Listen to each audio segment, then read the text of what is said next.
பாஜகவுடன் சமரசம் தோல்வி. கைது செய்ய தேதி குறித்த அமித்ஷா. முதல்வர் வெள்ளை கொடி ஏந்தியும் பயமில்லை.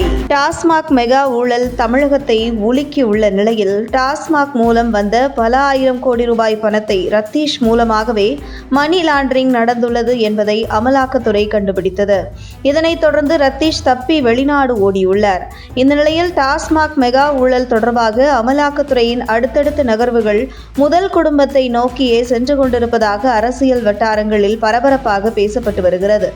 இப்படி ஒரு சூழலில் வரும் 24ஆம் தேதி முதல்வர் மு.க.ஸ்டாலின் டெல்லி பயணம் மிகவும் உன்னிப்பாக கவனிக்கப்பட்டு வருகிறது. காரணம், எப்படி இதற்கு முன்பு மறைந்த முன்னாள் முதல்வர் மு. கருணாநிதி அவருடைய மகள் கனிமொழி ஸ்பெக்ட்ரம் ஊழலில் சிக்கிய போது தன் மகளை காப்பாற்ற டெல்லி சென்றாரோ, அதே போன்றுதான் தற்பொழுது டாஸ்மாக் ஊழலில் தன்னுடைய மகனை அமலாக்கத்துறை சுற்றி வளைத்து வருவதாக வெளியாகும் தகவலின் அடிப்படையில் தன்னுடைய மகன் துணை முதலமைச்சர் உதயநிதி ஸ்டாலினை காப்பாற்றுவதற்காக முதல்வர் மு.க.ஸ்டாலின் டெல்லி செல்கிறார் என்று தமிழக அரசியலில் பரபரப்பாக பேசப்பட்டு வருகிறது. மேலும் கடந்த 4 நாட்களாக டாஸ்மாக் மெகா ஊழல் விஸ்வரூபம் எடுத்துள்ள நிலையில் எப்போதுமே பாஜகவை மிக கடுமையாக விமர்சனம் செய்து வந்த திமுக பேச்சாளர்கள் தற்பொழுது எங்கே இருக்கிறார்கள் என்றே தெரியவில்லை.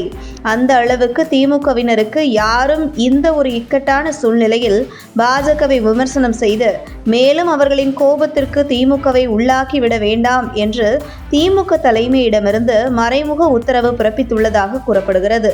அதே நேரத்தில் முதல்வர் மு.க.ஸ்டாலின் தன்னுடைய மகனை காப்பாற்ற பாஜகவுடன் சமரச பேச்சுவார்த்தையில் ஈடுபடத்தான் இம்முறை டெல்லி செல்கிறார் என்று பரவலாக பேசப்பட்டு வரும் நிலையில் இது குறித்து டெல்லியில் வட்டாரங்களில் நாம் விசாரித்த போது டாஸ்மாக் தலைமை அதிகாரி விசாகனிடம் அமலாக்கத்துறை நடத்திய விசாரணைக்கு பின்பு பல ஆதாரங்களை அமித்ஷா கவனத்திற்கு சென்றுள்ளதாகவும் இதில் முதல் குடும்பத்தை சார்ந்த ஒருவர் வலுவாக சிக்கியுள்ளதையும் அமலாக்கத்துறை அதிகாரிகள் அமித்ஷாவின் கவனத்திற்கு எடுத்துச் சென்றிருக்கிறார்கள்.